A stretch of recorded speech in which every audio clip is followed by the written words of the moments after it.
Велес ке добие катна гаража во 2014 година. Градоначалникот Чадиев вели дека истата ќе се најде во програмата за уредување на градежно земјиште за 2014. До крајот на оваа година пак ќе се изврши промена на урбанистичкиот план, пошто ќе следи и реализација на идејата. На паркинг просторот каде што е, проектантите веќе работат на токму на тој проект и ги чекаме нивните дефинитивни параметри кои што се, она е уцртана по низината големина, останува сега катноста да се види и намената што ќе биде, но тоа се одредува нели после во деталниот урбанистички план како ќе изгледа завршната верзија. Во секој случај почната е постапката. Јас мислам дека можеби за месец и пол ќе биде завршена постапката и тоа веќе можеме да го планираме доколку биде завршена со сите јавни расправи како што следува. Веќе ако довршиме за нова година ќе го планираме за 2014 година.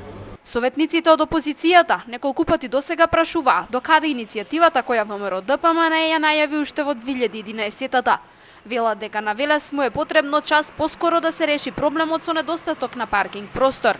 Иницијативата за изградба на катна гаража се подготвени да поддржат и опозиционите советници. Првен, не знаеме за што се работи, не ги знаеме плановите на градоначалникот што и како мисли да направи.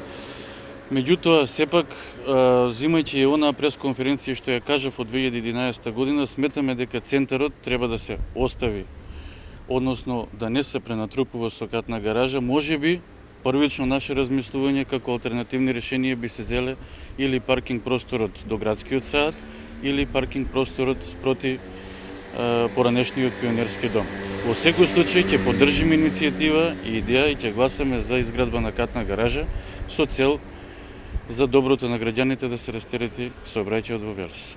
Центарот на Велес во периодот помеѓу 10 и 16 часот речиси секојдневно е во колапс. Во недостаток на паркинг простор, возачите секојдневно се соочуваат со казни за непрописно паркирање.